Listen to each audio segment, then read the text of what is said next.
Welcome to Dr. Creepen's Dungeon.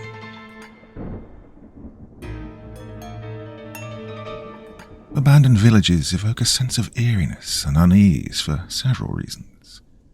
First, there's the silence that pervades these deserted places. It amplifies any sound, whether it's the creaking of old buildings or the rustling of overgrown vegetation, creating an atmosphere of isolation and desolation. Then there's the decaying structures, with their broken windows, crumbling walls and sagging roofs, serving as haunting reminders of the past lives that once inhabited them, hinting at tales of abandonment and tragedy. Abandoned villages exude a sense of mystery and melancholy that can send shivers down the spine of anyone who dares to explore their deserted streets, as we shall see in tonight's feature-length story. Now, as ever before we begin, a word of caution. Tonight's tale may contain strong language as well as descriptions of violence and horrific imagery. That sounds like your kind of thing. Then let's begin. I just met the lone survivor of a village that disappeared over 200 years ago. I felt nothing but utter confusion as I looked at the frail, bespectacled man standing in front of me. A bear attack? I asked again, this time with more emphasis on the name of the furry animal. The man put his hands inside the broad pockets of his lab coat and shrugged. Well, the injuries are consistent with what he told us. But doctor, I interrupted, there's absolutely no way that he ran into a bear in the middle of the desert. They can't survive in that heat. There shouldn't be any damn bears for hundreds of kilometers in any direction. With all due respect, Mr. Sabu, he sighed, I'm not a wildlife expert. All I know is that I have a patient who is the victim of an animal attack and that I have to treat him. That's it. That's really all that I care about. How that animal came to be where it was and attack your brother lies beyond my area of expertise. Yeah, I get it. I'm sorry, Doctor. It's just been a very stressful day for me, I said, running my fingers through my hair. So, can I see it? He nodded sullenly. Although visiting hours are over, we'll let you meet him for a while. But he really needs his rest, so you have to leave when the nurse tells you to, okay? We didn't wait for an answer. Now, if you'll please excuse me. And with that, he was gone, trotting down the hallway and disappearing around the corner before I could even begin to wrap my head around what he'd just told me. I peeked through the window of the room to my left and saw my brother lying on his bed, wrapped up in bandages and staring off silently into the distance. For the 100th time this night, I wondered what exactly had happened to Lakshya that reduced him to this state. What was he doing in the middle of nowhere? How did he run into a bear at a place where the average summer temperatures hit 50 degrees Celsius each year? Because again, there should be no bears in the Thar Desert. I exhaled and knocked on the door. Hey!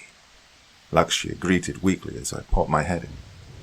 Hey yourself, I replied, and entered the room before plopping myself on a small chair beside him.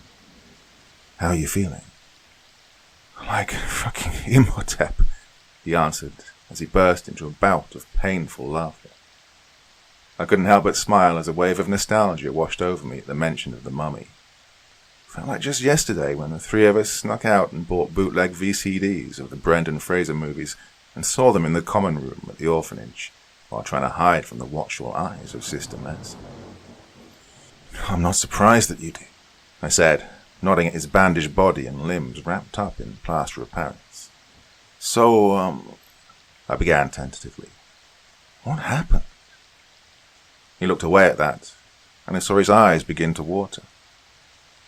Do you not want to talk about it? I asked, hoping he would be willing to talk. I needed answers. No, it's fine, he whispered. You deserve to know. A couple of moments passed as a tense quiet settled between the two of us. So, what happened? I prodded awkwardly. I just met the lone survivor from a village that had disappeared 200 years ago, he replied in a matter-of-fact way. Excuse me, I chuckled nervously. It's going to sound unbelievable. Still want to hear it? He asked firmly. I looked at him closely, wondering whether he was under the influence of drugs or something, or was just blabbering nonsense. But his eyes were sharper than ever, and he seemed fully alert, so I had little reason to doubt him. I nodded, almost imperceptibly, and he launched into the most bizarre story I've ever heard in my life, turning my brain into a mosh pit of fear, anxiety, and confusion as he revealed more and more details of his experience. By the time the nurse came in and kicked me out, I was fully engrossed in the narrative, as fantastical as it was. I felt extremely reluctant leaving the hospital, not because I was leaving my injured brother alone, but because the story was still mostly incomplete. I couldn't sleep, so I decided to post his story here, even if no one else believes this. Oh, I know you guys will. So, here it goes. Lakshia's story as he told me. I've always been fascinated with Rajasthan.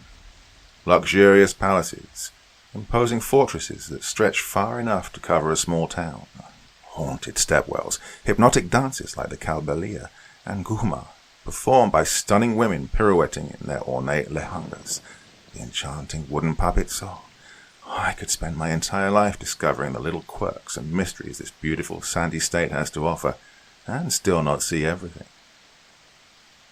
But by far, the one legend that I've been obsessed with my entire life is that of the Kuldhara village, located about 18 kilometers to the west of Jaisalmer, near the Pakistani border. This tiny little hamlet is said to have been abandoned 200 years ago, and has since acquired the reputation of being one of the most haunted places in the country. Its legend has grown famous enough to acquire a life of its own, with the government itself using it to encourage haunting tourism. No one stays in this place after dusk, whether it be tourists or government officials, and even today people from the surrounding villages speak of Kuldhara with fear. Why was this place abandoned? Was it because of an oppressive local ruler who demanded too much in taxes, as the legend proclaimed, or was it something else? I didn't know the answers to those questions, but what I did understand was how incredibly bizarre it was that there was someone from this village with proper documentation to back up her wild claims. She said her name was Kaushalya Palewal, came the whisper of one of my co-workers at SBI Bank, Jaisalmer branch. I nodded. That part wasn't at all surprising. Kuldhara was said to have originally been inhabited by Palewal Brahmins. Are you sure she's not just a nut? I asked softly. She has papers and everything, he replied, wide-eyed. I rolled my eyes. All right, send her to my office. At this point, I wasn't taking any of this seriously. There could be a multitude of rational explanations for this. Forged documents by an illegal immigrant trying to establish citizenship, someone tormenting a mentally ill woman, so on. But this might be the real thing. It didn't even register as a possibility. Kaushalya Palewal was a sickly middle-aged woman, with such sharp wrinkles it looked like someone had taken a knife and carved them onto her face. I took a sip of my piping hot coffee and studied this strange woman that sat in front of me, nervously fiddling with her pallu. How can I help you, Mom? I asked politely. I am from Kuldhara, she said in a surprisingly rough voice. I know you don't believe me, but I really am. She started rifling through a tattered old leather bag on her lap. Look, she said, frantically waving some papers at me. I have documents. I gently took the thin stack of papers from her hand and began to study them. Electricity bills, property papers, voter ID card, Aadhaar card, all registered to Kuldhara, all seemingly original. Now you need to understand that as SBI employees, we regularly check for documentation of customers to provide banking services. Not to mention that we were also charged with Aadhaar card registration by the UIDAI when the project was launched on a large scale a couple of years ago. Which means that we're quite experienced when it comes to checking the authenticity of such documents. So I can safely appeal to what little authority I have attained over my admittedly short career as a probationary banking officer and say that all of those documents seem to be real, not forgeries. This woman was carrying original government documents registered to an abandoned and haunted village. My head swooned at the thought. How? What? I thought aloud. Do you see? She exclaimed. I am not crazy. It's real. No one believes me, not even the police. They threatened to file a case against me. For what? I don't know. I told them. I cut off her ramblings. You are from an abandoned village, one protected by the Archaeological Survey of India?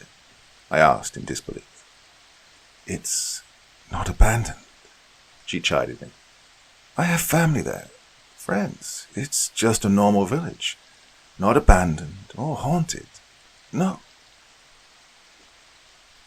What exactly happened to you? I asked. I woke up at my sister's house in Mokhlak, she replied. It's a village that lies to the east of Jaisalmer. I nodded. I'm aware of it. I don't know how I got there, she continued. I don't even remember going there. I went to sleep next to my husband, but when I woke up, I found myself in a strange bed. I screamed, and then this woman came running into the bedroom, claimed that she was my sister. I swear I've never seen that woman in my life. You mean you didn't recognize your sister? I inquired. She furiously shook her head. She said I've lived with her all my life. She said I never got married, never had kids, refuses to recognize that I have a family of my own. She thinks I've gone mad, but I have these documents. When I woke up, they were just right under my pillow, just like they have been all my life. How did it happen, if I'm just insane? Well, these documents could possibly be forged, Mom. I answered as softly as I could, not believing myself. Why would someone in her position possess such high-quality forgeries, if they were, in fact, forgeries at all? My memories are real. My kids, they're... She looked at me, exasperation etched on her face. She stood up, pulled up her sari, and exposed her midriff to me. Well, Ma'am, this is entirely inappropriate, I spoke hastily. Look at this. Look, she said, angrily jabbing at the stretch marks on her belly. Does this look forged too? Tears began to form in her eyes. I carried my children in my own womb. No one can tell me they're not real. There was a small, adventurous part of my soul that was almost wanting to believe this woman's tale. Goosebumps began to form on my body as this woman's conviction pulled me in, forcing me to acknowledge her lived reality. Did you try going back? I stuttered. To your house? She nodded. I snuck out of my sister's house and caught a bus. She then went silent. It was abandoned, wasn't it? Her head bobbed again. I don't know where they are, any of them. I don't know whether they're safe or not. Please, please believe me, she begged. Her voice cracked and she started sobbing. I left the room to give her some space and walked out with my empty coffee cup. Shyam, the co-worker from earlier, found me right as I exited my office. You speak to her? He asked. Yeah, it's freaky, I admitted. Well, it gets crazier, he said, shaking his head in wonder. I checked the electoral rolls, the Aadhaar database, property records with the sub-registrar's office. Her name isn't there in any of the databases. I breathed a sigh of relief, nay, disappointment. Well, this just proves... Oh, hold on, let me finish, he said excitedly. If you cross-check the serial numbers, you see that all the data just skips over where the entries for her records should be. The databases just jump over those numbers and continue on like nothing happened. Good God Almighty. The coffee cup shook in my hands. Is the boss in yet? I asked, craning my neck to look at the manager's office.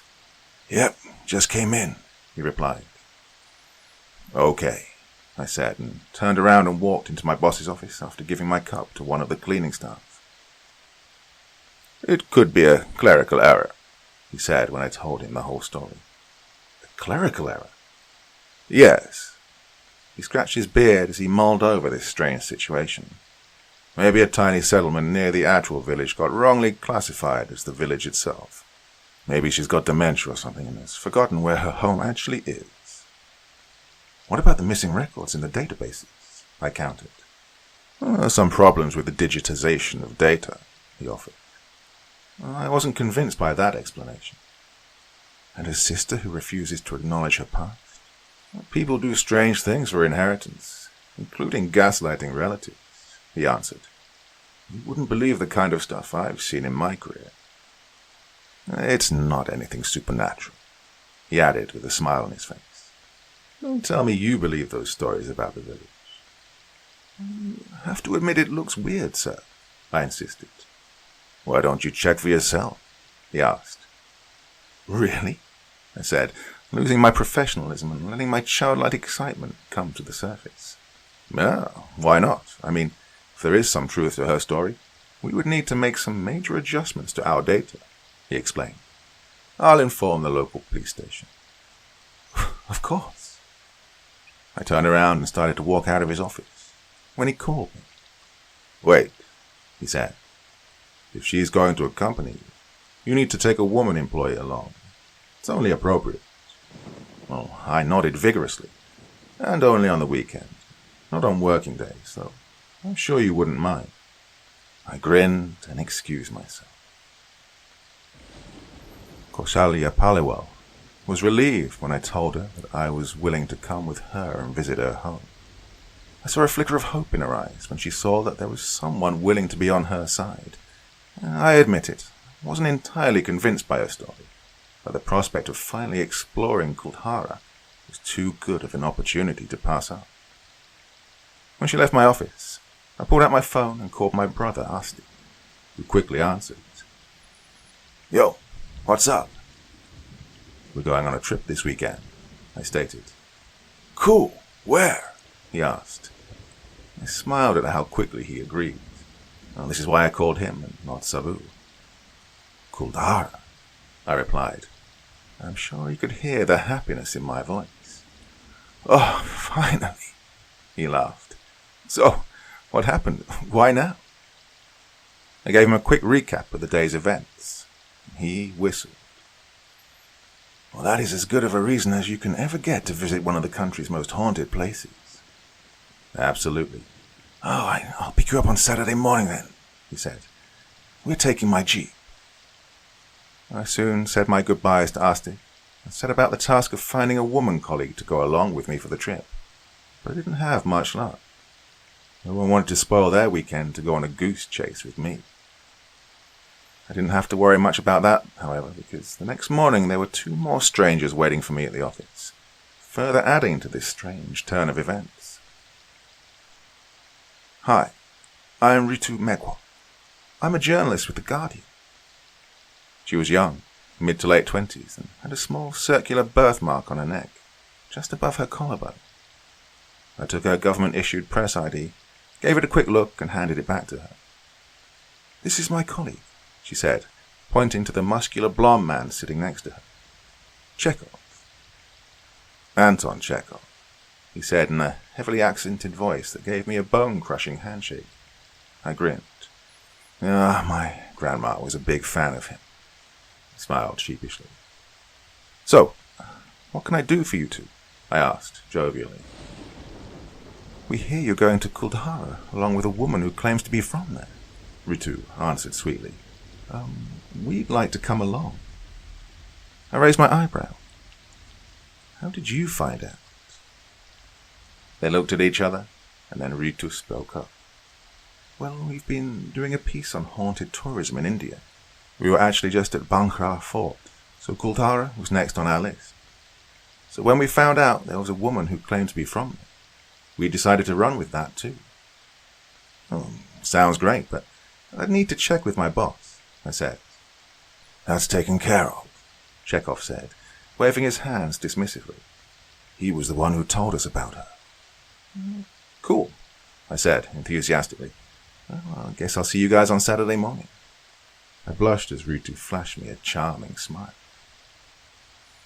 The rest of the week crawled by painfully slowly. There were times I would just sit and stare at the clock, waiting for time to go faster and get me to Saturday morning. I passed whatever free time I had going through various news articles about Kuldhara, and even read into local and national history of the concerned time period. There was a palpable sense of excitement and anxiety in my stomach as I wondered what we would find there.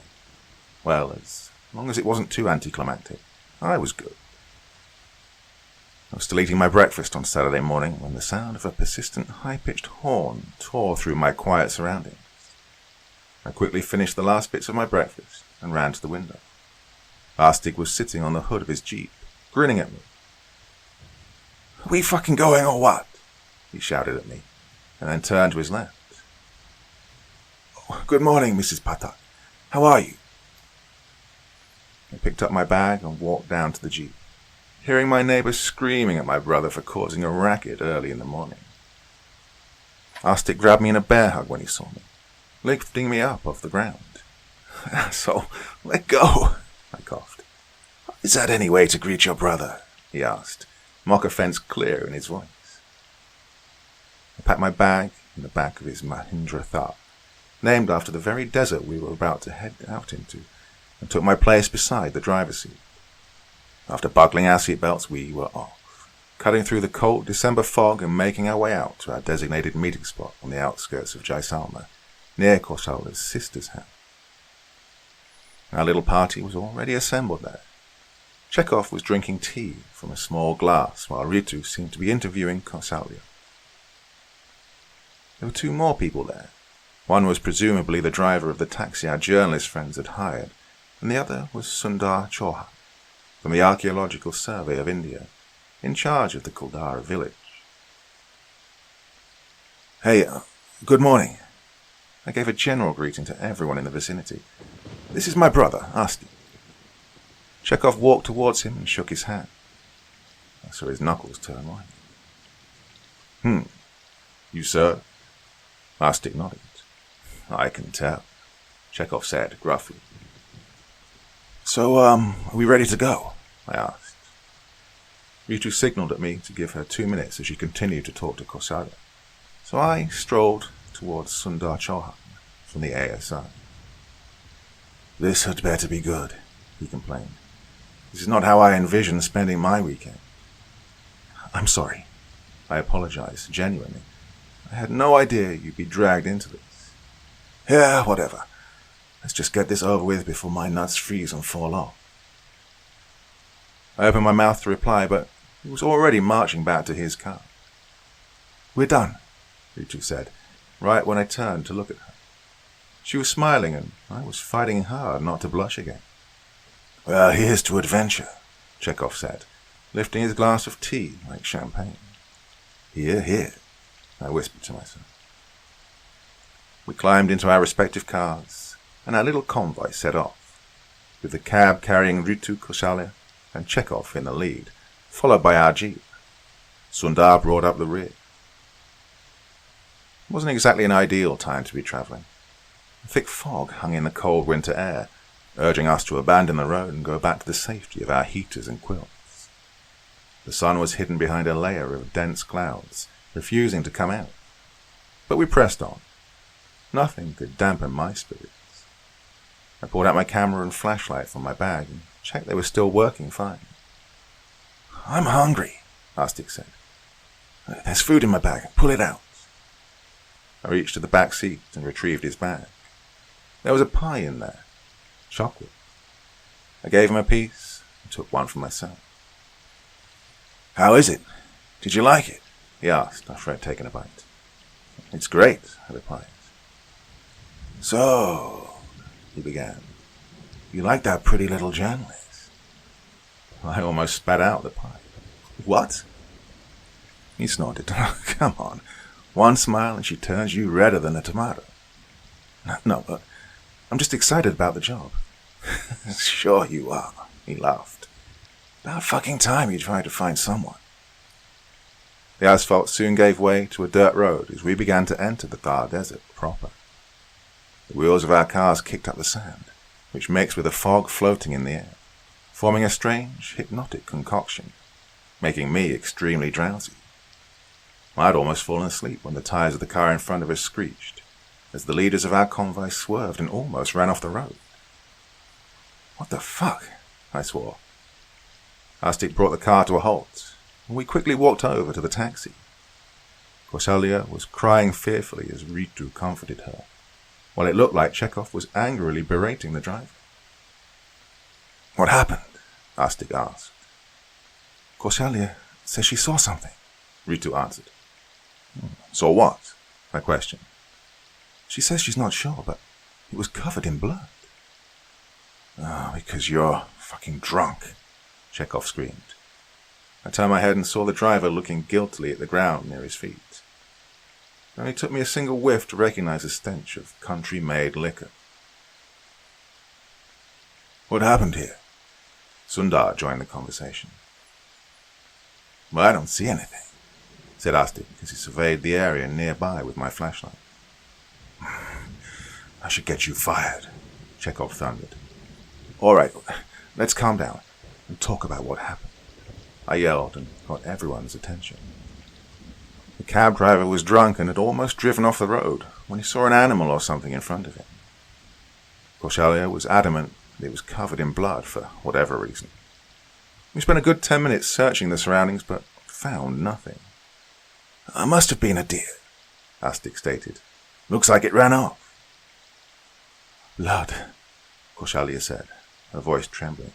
"I saw blood." Ritu tried to comfort her. "She's just a wacko," Sundar whispered to me in private. "This entire trip is a complete waste of my time." "Well, it'll be over soon," I replied, maybe a little too abruptly. Chekhov offered to drive the rest of the way and have the driver sit beside him. "There's no need for that," Arstic said as he walked toward us. "We're already here." He pointed backwards. I squinted and, sure enough, there it was. Kuldhara village grew out of the sandy ground, looking as much a part of the scenery as the few parched trees looming around it. It was nothing more than a ruin, with crumbling brick walls and missing ceilings, as if they'd been blasted away by the winds of time. There was definitely something off about this place, as a very unsettling feeling creeped its way into my heart as we entered. I felt 1,000 eyes watching me, but no matter where I looked, there was no one but us there. "Is it as good as you imagined it?" Arstic muttered. "Better," I whispered. "So much better." "It's quite dark, isn't it?" Sundar asked softly. "Even with the fog, it's a little too dark." For some strange reason, none of us dared to raise our voices, as if we were all afraid of disturbing something. But what, I don't know. It wasn't exactly a rational feeling. "Here!" Kausalya shouted, becoming the first one to break the silence we were inadvertently forcing on ourselves. I saw her standing in front of one of the larger and more intact buildings. "This is it. This is my home." Arstic and I looked at each other, and our party soon walked over towards Kausalya, who had a strange glint in her eyes. "See," she said, wildly gesturing at the structure. "This is the veranda." She entered the house through the gap where once a door had stood. "Over there is the kitchen, and there's our bedroom. You see, it is all real." There was something very creepy about watching her get so deliriously happy about being in a ruin. Surrounded by utter desolation, with an odd glint in her eyes, she looked frighteningly mad. Maybe my boss was right, and she really was suffering from delusions. One of us would have to muster up the courage to talk to her, though, and I was contemplating on doing it myself. But I never got the chance to, because the next second everything went dark. And when I say dark, I mean it looked like night had suddenly descended on the village. No, it would be more accurate to say that it felt like someone had switched off the sun and sucked up all remnants of light from the world. What the fuck happened?" Sundar screamed. "I can't see." "Lakshya!" Arstic shouted. "Where are you?" Right here. I couldn't complete my sentence because at that moment my stomach lurched. It was like I was on a rapidly descending roller coaster or an elevator in freefall. My legs gave out and I fell to my knees. I heard screams, but that sound was drowned out by a sudden pressure in my ears. I was reminded of being on an airplane. I shut my eyes and rapidly moved my jaw to equalize the pressure, which cleared with an almost audible pop. I opened my eyes and saw that it was light again. The fog had dissipated and the sun beat down with all its fiery brightness on us. But that wasn't the most bizarre thing that happened.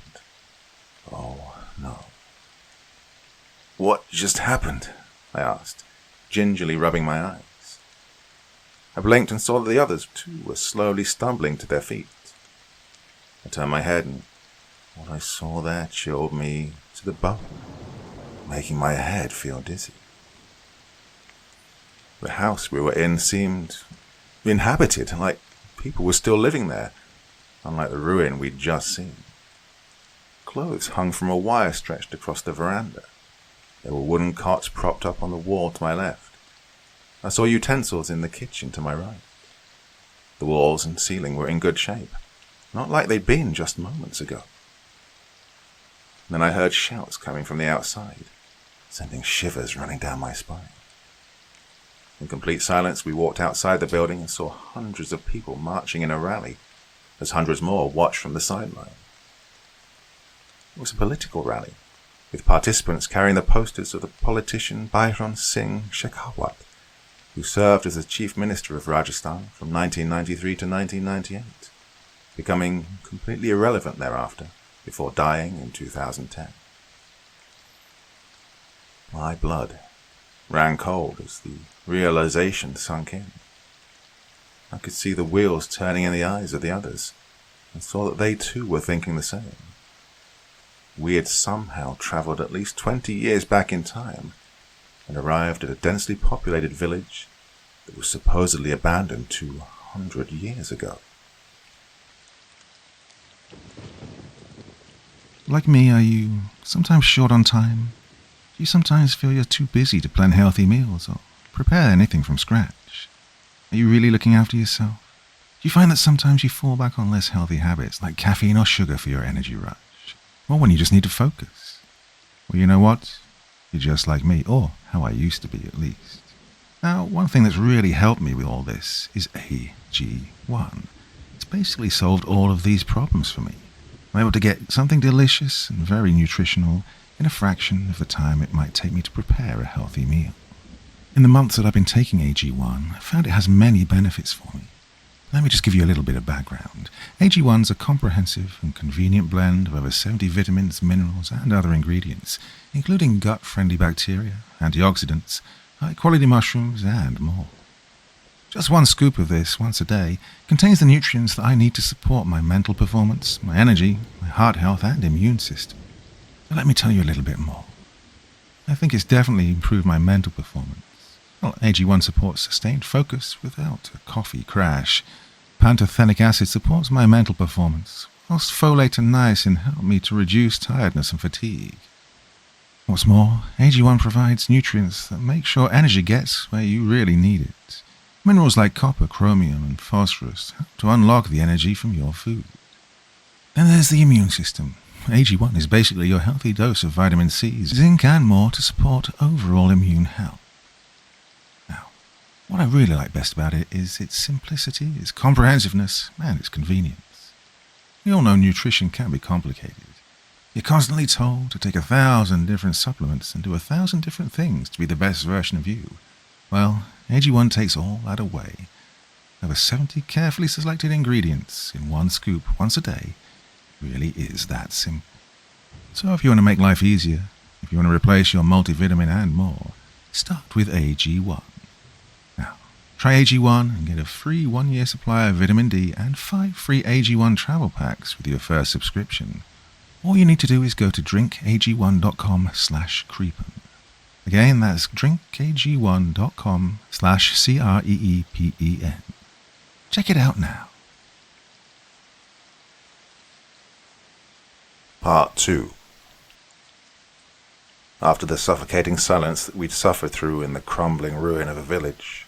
The noise of the political rally happening right in front of our eyes was just deafening in its intensity.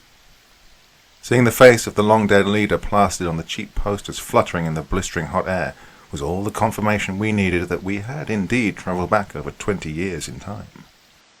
When the average human mind does not have the requisite tools to deal with such extraordinary changes as quickly as a situation like this demands. So it wasn't all that surprising that our first attempt at verbalizing our thoughts went something like this. "What in the actual fuck?" whispered someone next to me. Who, I honestly couldn't tell. My brain was short-circuiting at the moment. "This can't be real," I found myself speaking, though it didn't feel like I was moving my mouth of my own volition. Is that what they call an out-of-body experience? "It's just a dream. Just a dream. Just a dream." That was Sundar. I vaguely recognized his nasal voice, with its pitch raised even higher than normal due to panic and fear. The drummers in front of the rally, who were adding a sense of mirth and celebration to the event, were getting closer and closer, with the sound of those drums assaulting the ones in my ears sharply, bringing me back to the present. People danced in a manic stupor next to the drums as firecrackers were set off somewhere near them. Truly the most surreal thing I'd ever seen in my life. "Excuse me, who are you?" someone behind us shouted loudly. We turned around and saw a younger Kausalya Palawal, looking at us with confusion and suspicion in her eyes. Oh yeah, if we've travelled back in time, of course we're going to run into her. The wrinkles were gone as if they'd been washed away by youth, and she moved with a certain grace that was missing in her older self. Our Kausalya, older and greyer, couldn't hide her surprise and gasped audibly. Thank God for Astik's quick thinking. He quickly got hold of her arm and yanked her off to the side, outside of the vision of her younger self. "We're journalists, Mum." Ritu stepped up from somewhere off to my right and quickly flashed her press ID. "Here to cover the election campaign." "Well, you can't just enter people's homes without their permission," Kausalya retorted, before slamming the rickety wooden door shut in our faces. "That door wasn't there 10 minutes ago," I observed stupidly. "You mean it won't exist a couple of decades from now?"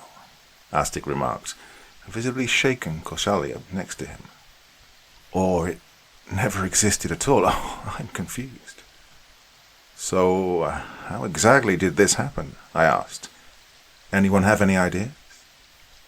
"Should we really be discussing this out in the open?" Chekhov asked.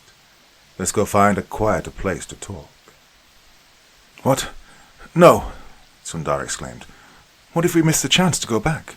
What if whatever brought us here happens again and we just happen to miss the train?" "We don't know how this time travel works," Astik pointed out.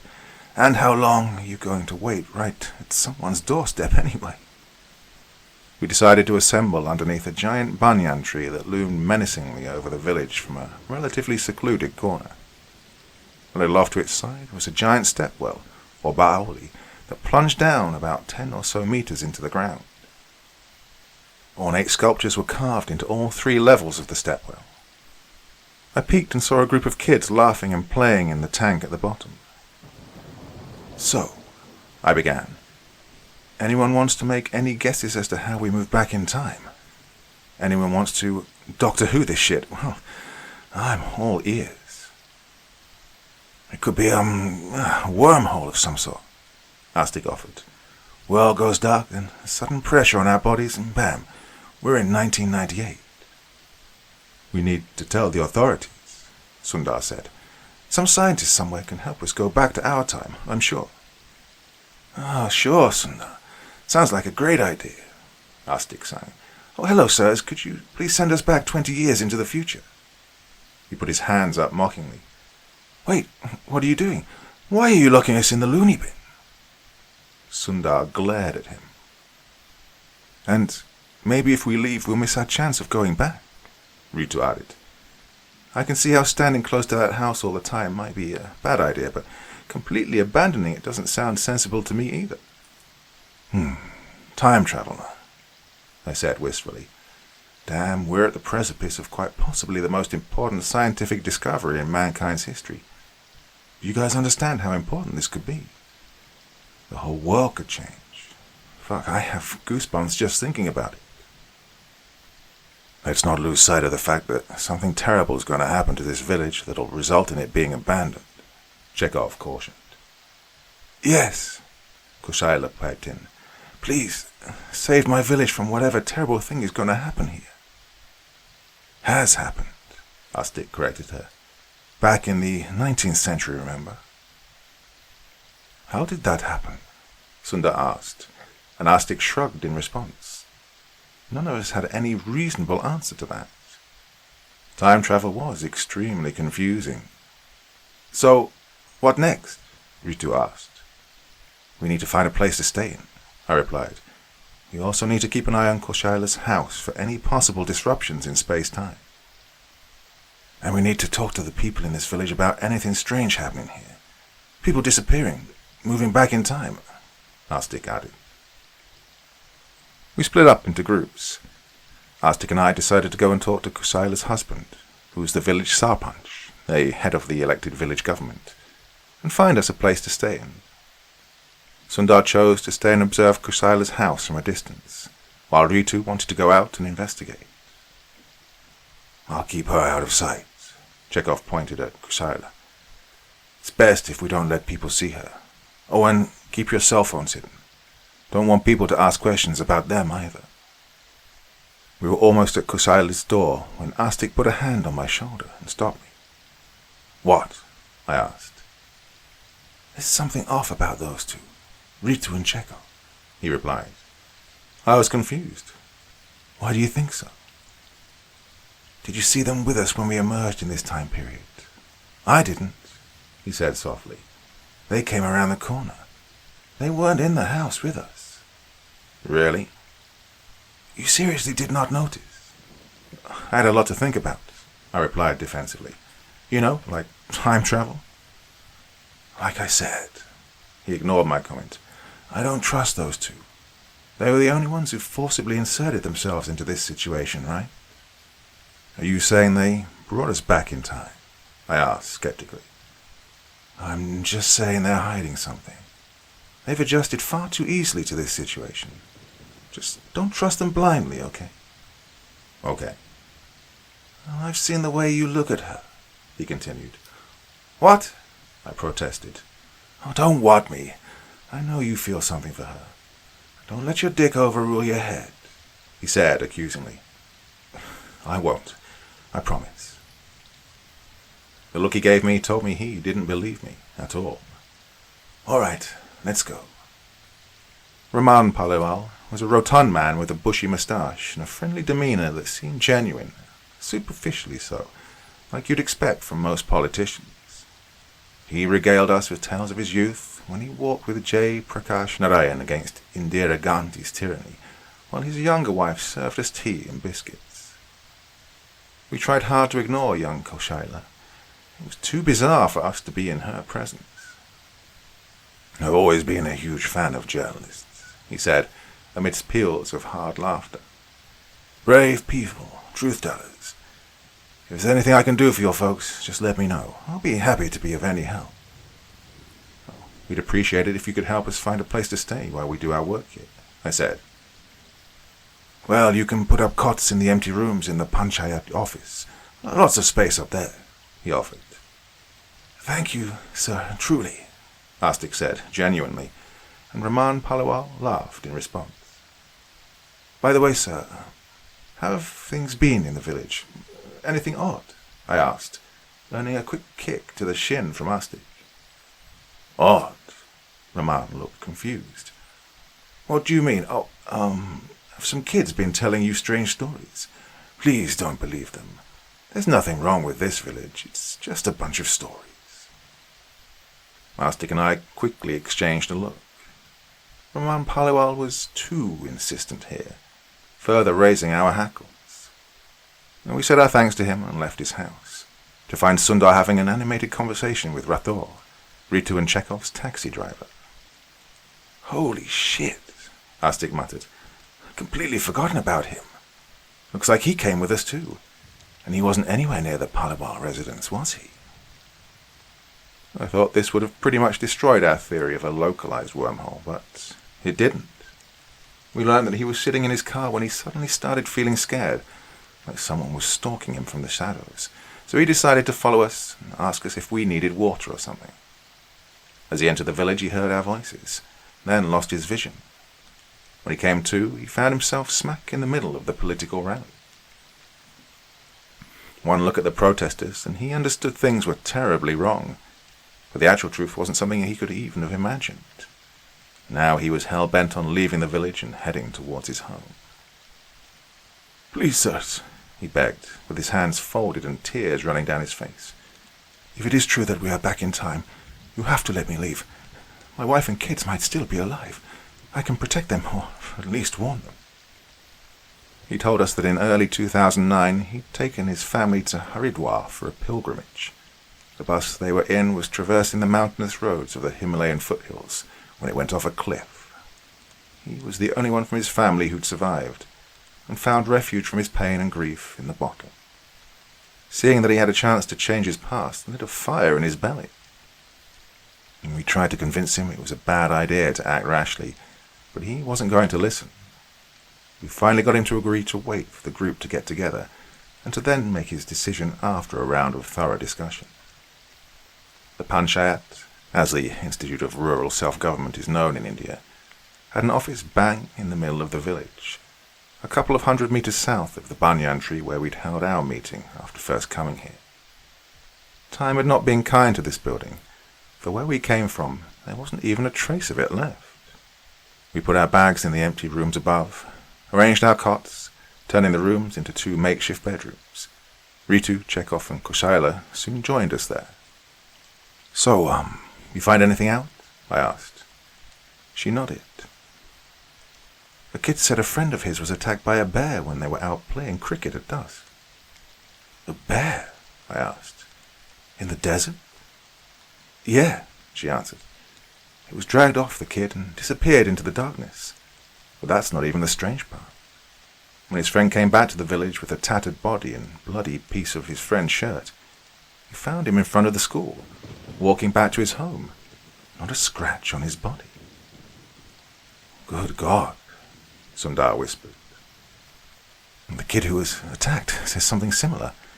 That it wasn't him, but his friend who was attacked, and he found him near their school. He too had a tattered and bloody piece of his friend's shirt," she said. Astik groaned. "I'm gonna get a fucking headache." "We need to get out of here. Something's not right here," Sundar said softly, and I could see his body tremble in fear. I could somewhat empathize with that sentiment. "We need to be very careful with what we do from now on," Chekhov said. "Who knows what we might end up triggering. We are already messing with time simply by being here. And on that wonderful note, our friend Rathore here has something to say," I said, and then told them about what he wanted to do. "That's a terrible idea," Ritu said. "I agree," Sundar added. "I vote no." "Me too," Chekhov chimed in. "Well, that's great and all, but it's not a democracy," I said. "And neither is he our slave. He can make his own decisions. We can only advise him." "But it's too dangerous," Ritu protested. "And he understands that risk," Astik replied. "He's not a child. Oh, he should be allowed to try and save his family." "What if we end up putting our own lives at risk?" Sundar argued. "Didn't you say we know nothing about time travel? Why should we let him do something this reckless?" "I feel like we're missing something obvious here," Ritu said. "What if he goes and changes the timeline so drastically that our reality just doesn't exist anymore, and we're trapped here permanently?" "That's possible," I replied. "But it's also possible that time travel has nothing to do with how timelines are structured. We just don't know enough.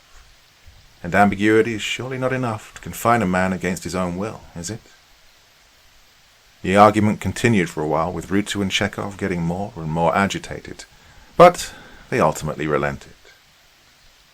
The more disturbed they seemingly got, the more looks Astic shot at me. I ignored him and focused on the argument at hand. Rathor was in no mood to listen to anything. His mind had thoughts of his family swirling around in it, and nothing else. Looking at him, I was reminded of that old tale of Arjun, who was only fixated on the eyes of his target, and saw nothing else in the world. Astic and I decided to accompany Rathor to the edge of the village when he decided to leave as soon as he could. "I'll walk to the nearest bus stop from here," he said, his eyes wet and a wide smile on his face. "Thank you for sticking up for me. Thank you so much." "You're welcome," Astic smiled back. "Now, go save your family." "I will. I'm sorry again for almost crashing the car. It was only because I lost them that I picked up alcohol. Never again," he swore. And with that, he turned around and walked out into the sunset towards his happy ending. Or that is what I wished had happened. But it didn't. The world has a strange way of fucking us over and making us doubt our decisions in the most hideous manner possible. I would come to regret letting Rathor walk away without voicing my concerns adequately. Rathor never got to save his family. He never got to understand how or why he ended up where he did. Because the moment he stepped foot outside the boundary of the village, he burst into flames. Part 3. My feet moved of their own accord, and I began running towards Rathor before I even realized what I was doing.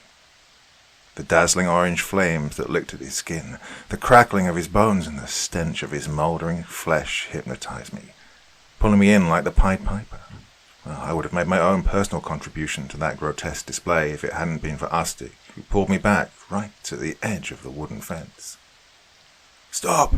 he screamed into my ears, and he held me back. "Stop! What are you doing? Do you want to die?" I stopped, roughly pulled myself free, and then put my hands on my knees and threw up on the ground. "Our fault.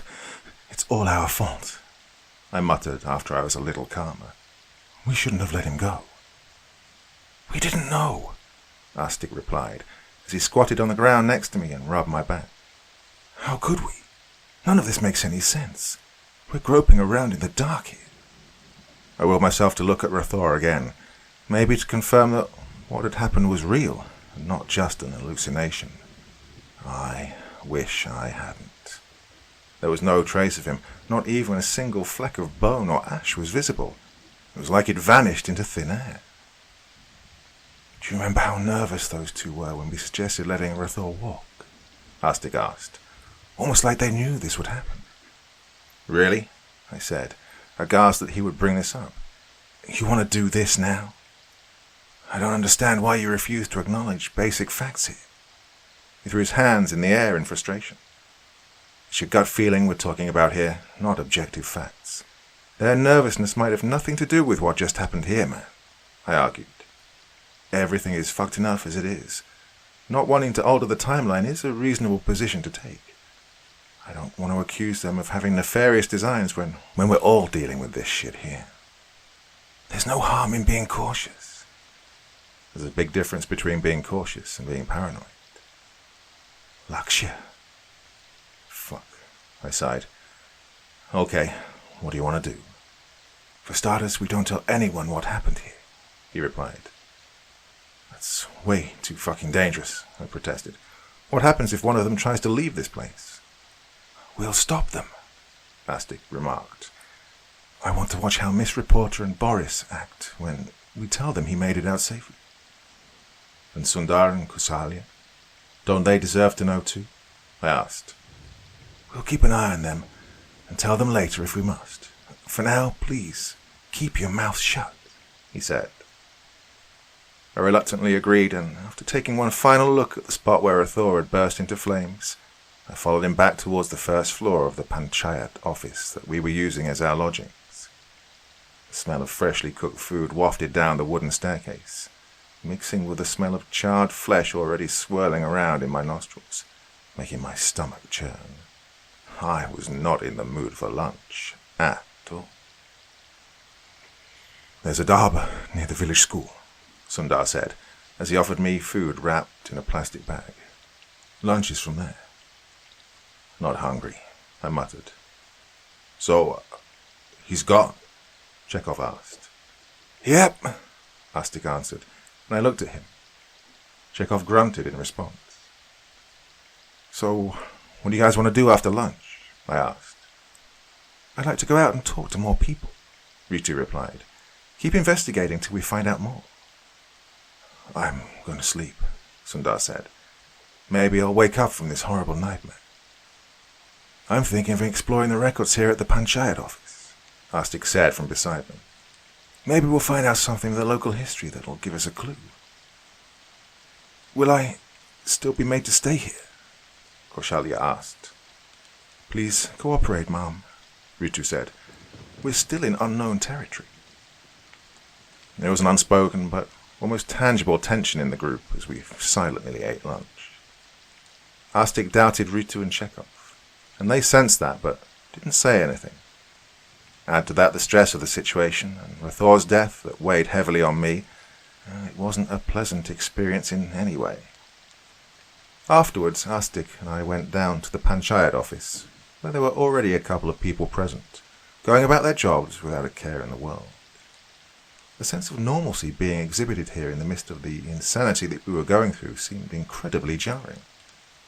I opened my mouth to ask Astik what exactly he wanted to do, but before I could say anything, he pulled me off to the side. I want you to follow Ritu, he said. Don't be spotted. Keep a safe distance, but tail her. Find out where she's going and what she's doing, okay? You know, this is a job that you're suited for, I pointed out. What will you be doing in the meantime? Well, I'm going to distract Chekhov and go through their luggage, he answered plainly. Holy shit, dude. That's a massive breach of trust, I said. I hope you know what you're doing. On the contrary, it may help us build trust if I find nothing suspicious. I wasn't entirely convinced by this line of reasoning, but exploring all possible options wasn't exactly a bad idea.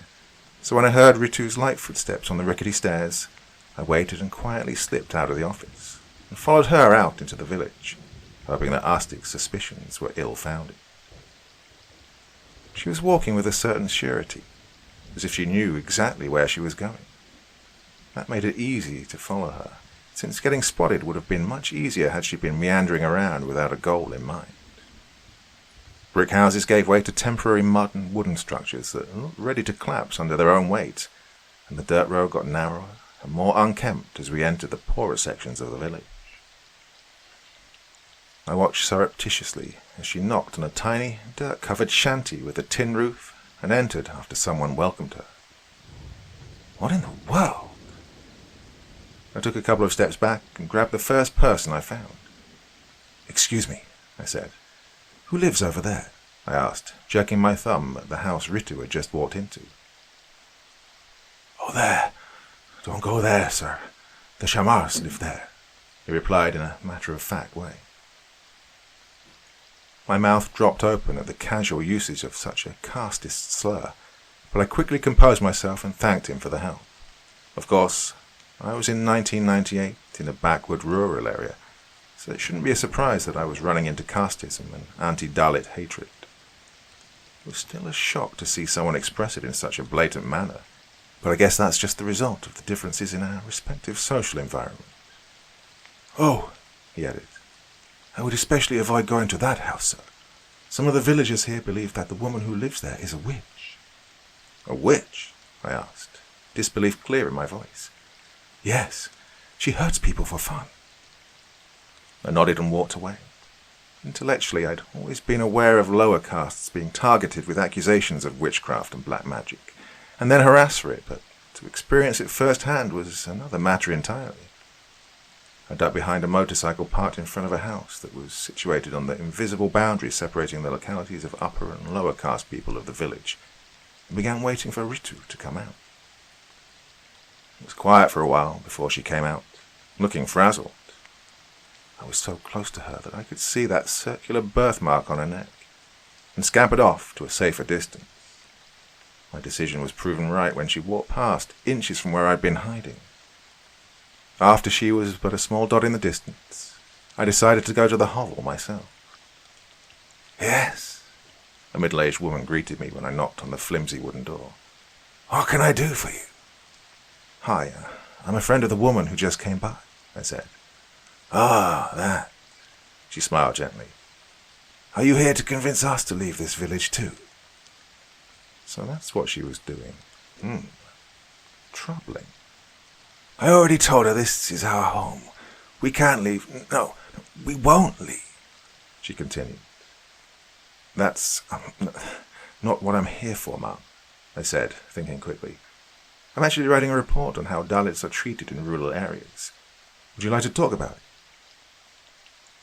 "What can I say that educated people like you don't already know?" she said sadly. "They don't let us draw water from the village well. We have to walk 6 kilometers every day to get water to drink. They beat us if we so much as let our shadows touch theirs. Oh, I wouldn't wish our lives on our worst enemies. But where else should we go? No place in this world is safe enough for people like us, especially not places we can afford to go." "That's unfortunate, Mum," I said softly. "I wish things were different. Maybe one day they will be." She smiled sadly at that. "Who's that, Ma?" came a squeaky little voice from the back. Seconds later, a short, mousy little girl emerged from the back and wrapped herself around the woman's legs. "And you might be?" I asked. She didn't reply, just smiled shyly. "That's my daughter," the woman said, patting her child on the head. "And what is your name, young lady?" I asked politely. "Tell him your name," the woman prodded. "Ritu," the child said. "My name is Ritu Megwal." I noticed the circular birthmark on her neck, and my knees almost gave out. I was pretty much in a trance after that. I don't remember walking away from that house, though I believe I did excuse myself politely. I don't remember any of my journey back to the Panchayat office. The next thing I do remember is Arstic gently shaking my shoulders. "Hey," he looked worried. "Are you okay?" "Yeah," I said. "Yeah, I'm okay. You find anything?" "You bet your ass I did," he replied. "Spare mags for a pistol in Chekhov's bag." "Holy shit," I whispered. "He's carrying a fucking gun." "Isn't that something?" he continued. "Why would a journalist from Russia be carrying a weapon all the way here into India on a work trip to a haunted village? Almost like he knew things were going to get a little crazy." "You were fucking right. Those two are definitely hiding something," I said. "Welcome to the light, brother. So, what did you find?" I told him about my run-in with Ritu's younger self. Arstic took it much better than I had. At the very least, those two knew we were going to be sent back in time. It's the most reasonable assumption to make, he said after he'd taken a little time to digest what I told him. "I have some other theories as well." "Like what?" I asked. "It's possible that she knows what happened to this village," he answered. "She may even have lived through it, but, unlike Koshalia, actually knows what happened and is trying to stop it or change it to her wishes. There's also a chance that she triggered the time travel in the first place." The latter still sounds a little too far-fetched to me, I said. "Well, it is just a theory. I'm entertaining all possibilities at the moment," he replied. I rubbed my forehead. It wasn't suited for this cloak and dagger stuff. "So, what do you want to do next?" I asked.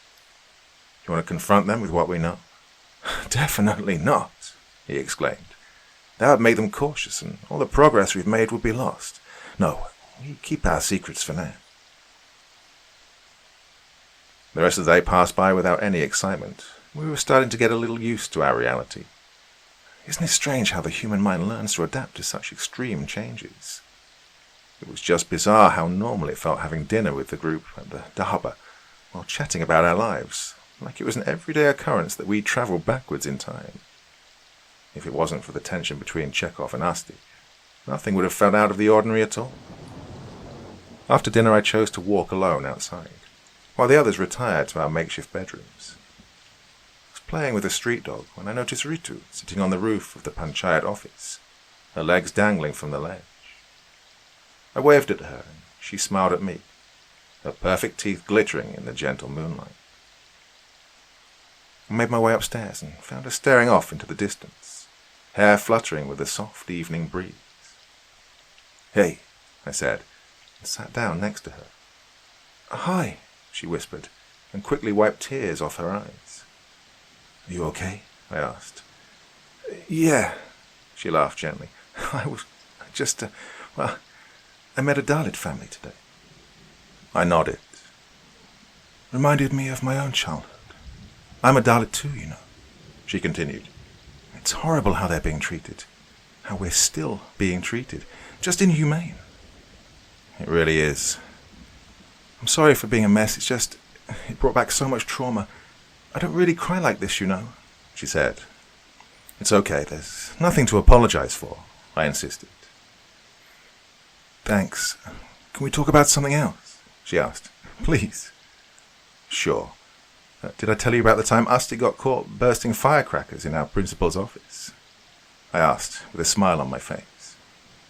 And I regaled her with stories from my childhood. The exploits of us three brothers at St. Agnes boarding school never fails to get people laughing, and she wasn't any different. In turn, she told me about her journey from India to a university in England. The conversation flowed so easily between us. I just felt so connected to her, which is why it was all the more heartbreaking that she was hiding so much from me. We both felt reluctant about ending our conversation, but when it got too chilly, we decided to go back inside and sleep. There'd been way too much activity for one day. I fell asleep the moment my head touched the pillow. It was the cold that woke me up, this bone-chilling feeling that creeped up my back. What the fuck? Why was it so cold? I rubbed my eyes open, blinked rapidly to clear my vision, and saw that the window was open and a cold and harsh breeze was assaulting our little safe haven in waves. I distinctly remember closing that window. Who opened it? Maybe Astik was feeling too hot or something, I reasoned, and almost got up to close it when I noticed another presence besides the two of us in the room. I froze. Who was it? It felt like there was someone else here, next to the foot of my cot. I brought my legs close to me and looked around the room, when I heard something shuffling around. I picked up my phone, turned on its flashlight, and swept it gently around the room. And that's when I noticed her. It was Kausalya. She was crawling on her hands and knees. Her eyes glinted maliciously as the light from my phone fell on her, and she opened her mouth to scream, her facial muscles tightening in preparation for a sound that never came. Shivers ran down my spine at this strange sight. What the fuck was she doing here? I wanted to scream, to throw something at her, but just sat there looking at her in terrified silence. Her face frozen in that frightening rictus. She cocked her head to the left and continued to stare at me, her eyes not blinking even once. She then put her hand on my cot and began to pull herself up. My body still refused to cooperate. It had completely shut down in fear. The glass of the open window shattered with a loud crash, breaking the spell. "What the?" Astik muttered, half asleep. "What was that?"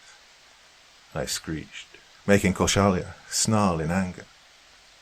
"What the f—" Astik shouted as he saw the seemingly possessed woman. He jumped and kicked her in the head. She escaped, skittering away like a little spider at an unnaturally fast pace. "What just happened?" I whispered. He heard Sundar screaming in fear, and Astik darted outside to check on him. I followed him, my legs still shaking in fear. "She's crawling on the walls," Sundar exclaimed, his voice trembling as he pointed towards the stairs. Astik dashed downstairs as the others came out of their rooms. "What happened?" Chekhov asked groggily. Ritu came out next, with a blanket wrapped around her. "Where's Kausalya?" I told them what had happened. "That doesn't make—" began Chekhov, before Astik came running back upstairs. "Guys," he panted, "we might have a problem on our hands." He led us to the window and had us look outside. A huge crowd was gathering some distance away, with more and more people coming out of their homes like little ants and heading in that direction. "Do you think Korshalia is there?" I asked. "If she is, it could be a major clusterfuck." We quickly put on our jackets and headed outside, joining the people moving towards the crowd. "What will we do if she's been caught doing something?" asked a still shaken Sundar. "And what is actually wrong with her?" "Shut the fuck up," Astik admonished him. "Not here, not now. Someone will be listening." I heard people whispering to each other, their voices low and serious. Something big must have happened. I grabbed a middle-aged man close to me. "What happened?" I asked. "Someone died, they say," he replied. "Who?" I asked. He shrugged. I looked around at our surroundings and started to get more and more scared as I realized we were heading towards Ritu's family's house on the outskirts of the village. I breathed a sigh of relief when, after a couple of minutes, we passed that house by and continued to head outwards before coming to a stop. "Who killed him?" I heard dozens of variations of this sentence as I pushed my way to the front of the crowd. Nothing could have prepared me for what I saw there. Lying on his back, his head facing the sky, and bits and pieces of brain matter leaking out, was the corpse of Sundar Chauhan. It was an extremely frightening sight. I imagine it must have been worse for Sundar, who stood staring at his own corpse, with his mouth hanging wide open. Art 4. "Look!" someone screamed. "It's him! He's alive!" I could feel the people around me staring at us, their gazes hot enough to sear our very skins. The muttering around us began to grow in intensity, till it started sounding like a swarm of angry bees.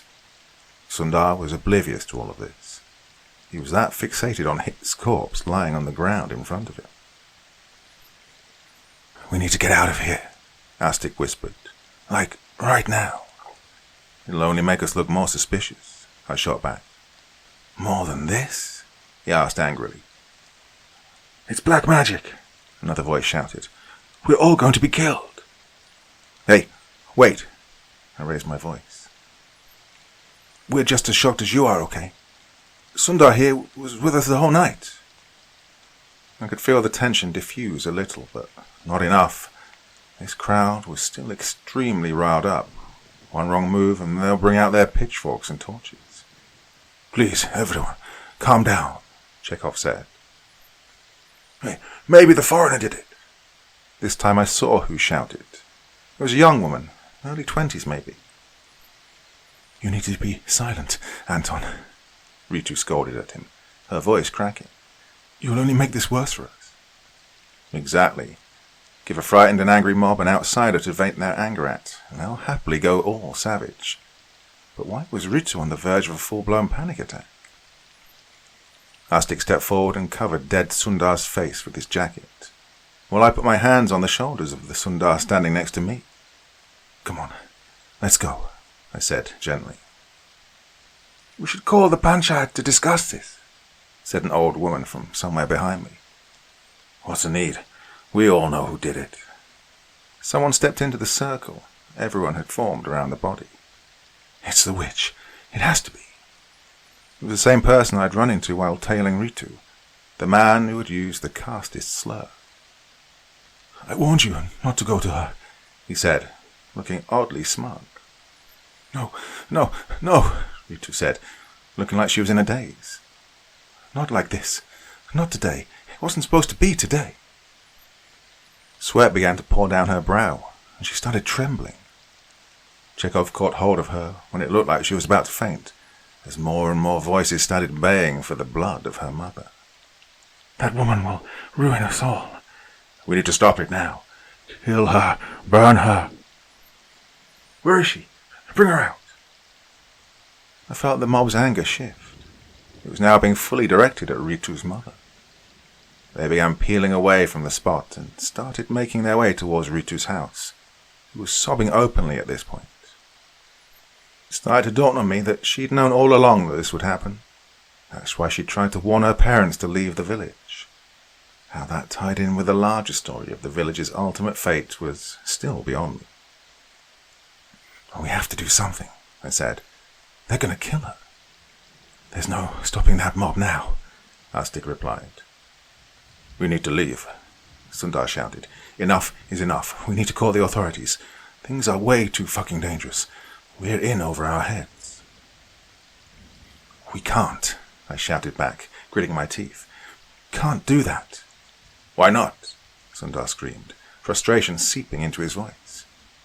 "Because we'll die if we try to leave," Astik explained. "Burst into flames till there's nothing left of this the minute we step outside the boundary of the village." "What?" Sundar looked aghast. "How do you... Rathor, he died, didn't he? But why didn't you say anything?" "Because of these two," Astik said, pointing at Chekhov and Ritu. "They knew what would happen if you tried leaving the village, but they never tried stopping us. And a good man is dead because of some fucking secret they wanted to keep." "We have our reasons," Chekhov replied with his head hanging low as he tried to console an increasingly distraught Ritu. A screech filled with the utmost anguish tore through the night, and Ritu sobbed harder as the vicious cheering of the villagers followed. "Please, not today.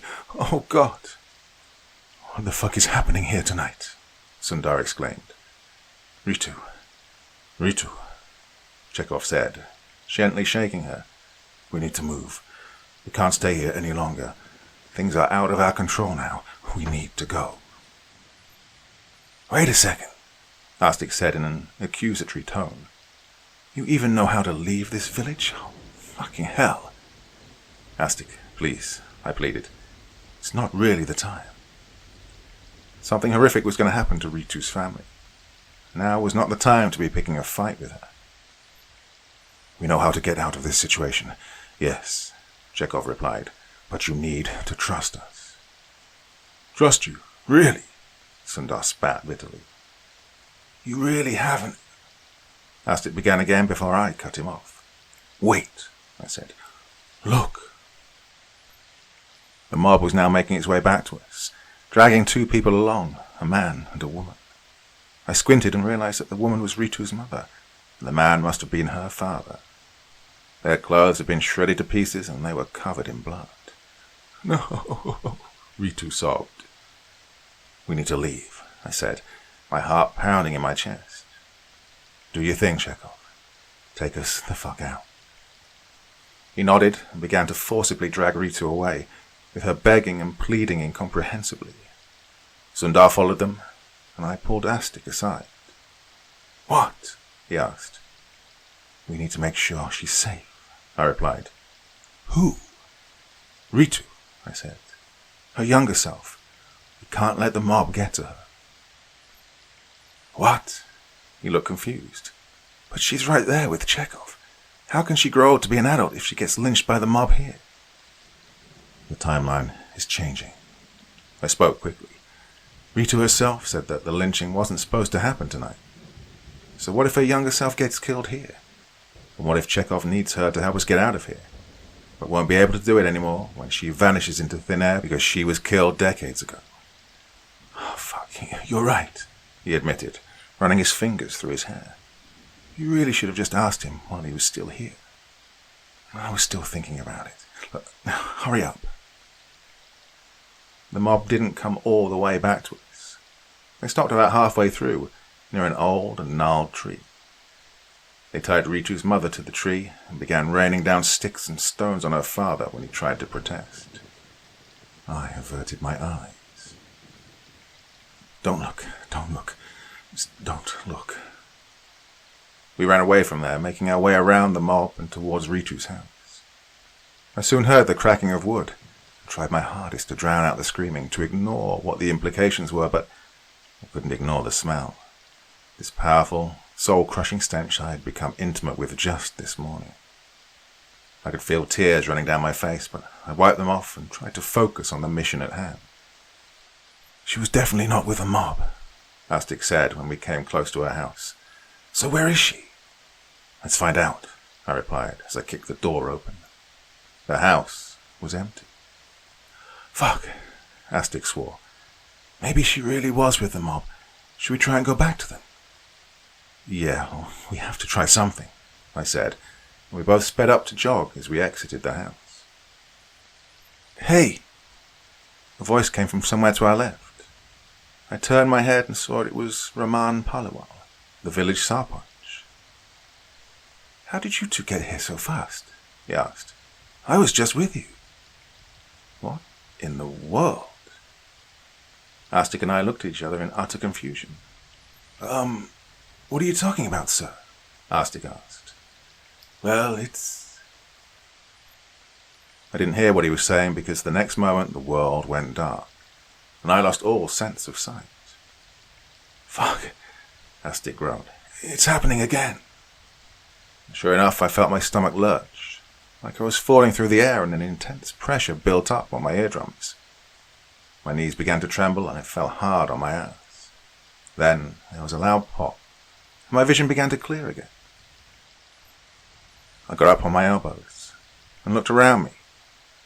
Astic was a couple of feet off to my side, clutching his stomach. The houses around me looked different, but at first I didn't get how. And then it hit me. They weren't old and broken down in the sense I'd expected them to be, since I'd assumed Chekhov had brought us back to December 2019, but no. These houses were all made of mud and bricks. Not a single building around me looked like it had a hint of cement in it. Astic, I whispered. Astic. What? He shouted. Oh, fuck. I breathed. Keep your voice down. I think we've come to the 19th century, and I believe we're about to find out what exactly happened to this place. What do you mean? He asked, before looking around at the tiny huts all around us, with cracked walls and thatched roofs. Holy shit. Exactly.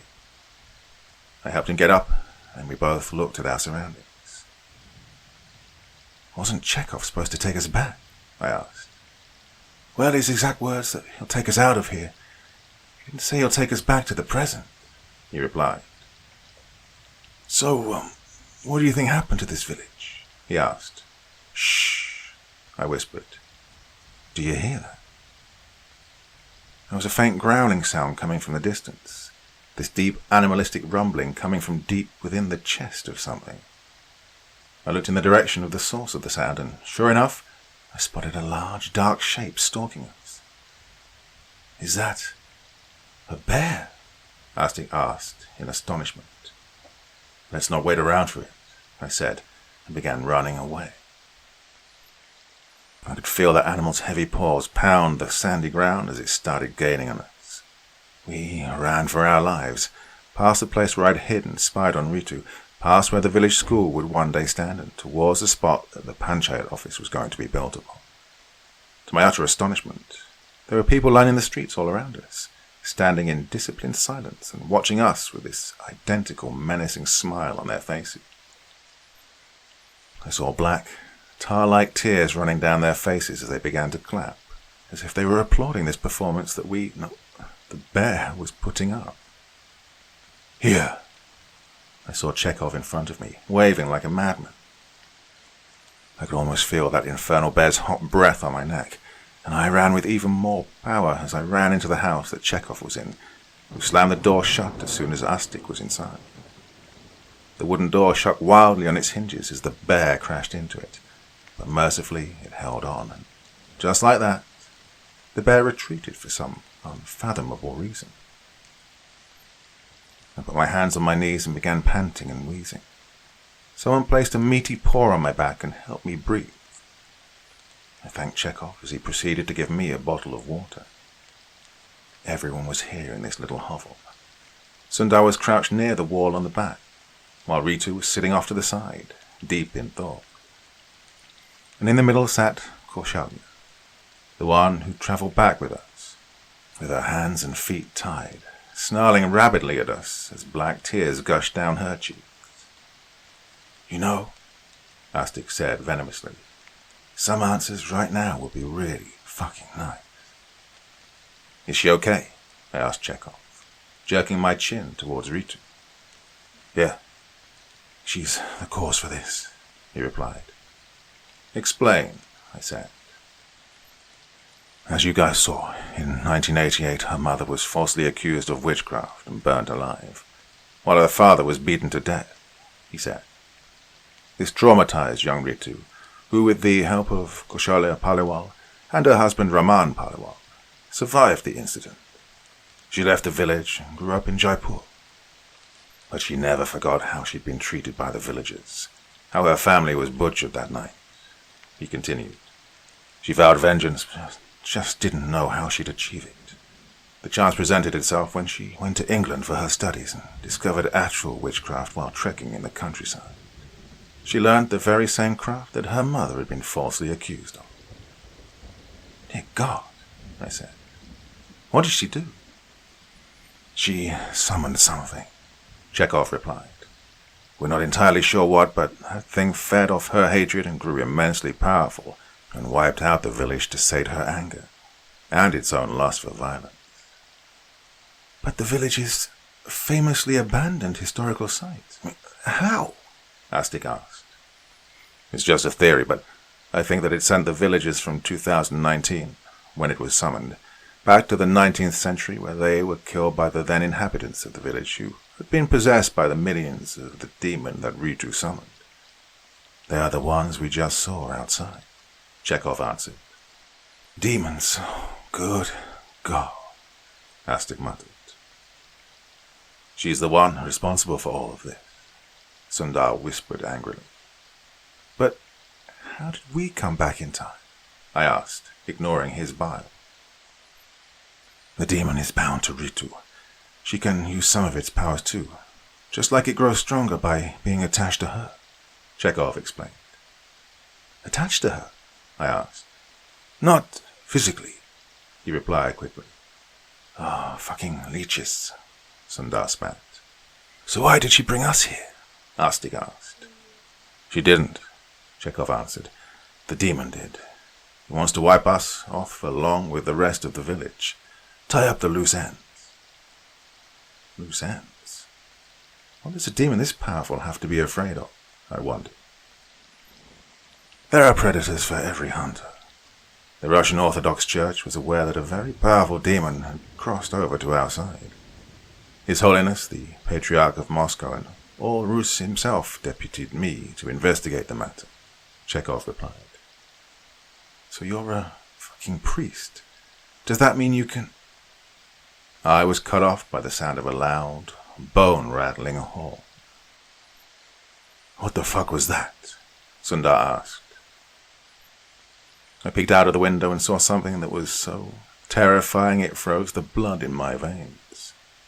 All the people of the village, the 19th century inhabitants that is, who had presumably killed the ones we'd been living with already, were lined up in front of our hut. Hundreds of them, all looking at us and smiling. In front of them was a figure, this tall, naked and hairy man riding a freaking bear. In one hand he was carrying just the longest horn I'd ever seen, and there was a snake wrapped around the other arm. He was wearing a lion's head, like a mask. He cracked the snake like a whip against the bear's hide, who roared in rage, making me shake in my boots. It's him, Chekhov whispered, the one responsible for this. Can you stop him? Can you fucking stop him? Sundar cried pathetically.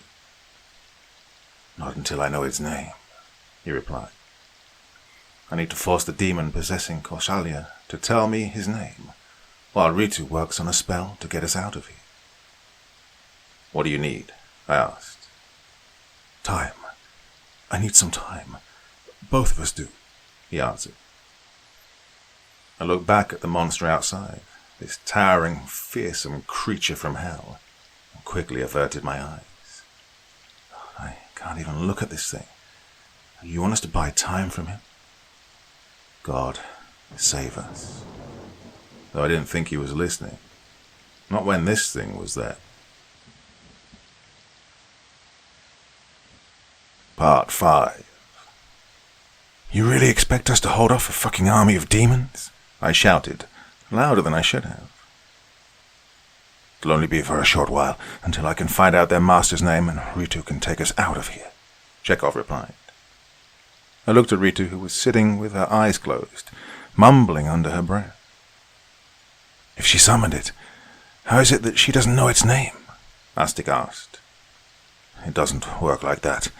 You don't get to choose who comes across. The process is... Chekhov began, but I cut him off. Enough. Stop wasting time. Focus on the task at hand. I ran to the door and put all my weight against it. Not that it would stop that infernal monster. Astik joined me and we both braced ourselves for the impact to come, but it never did.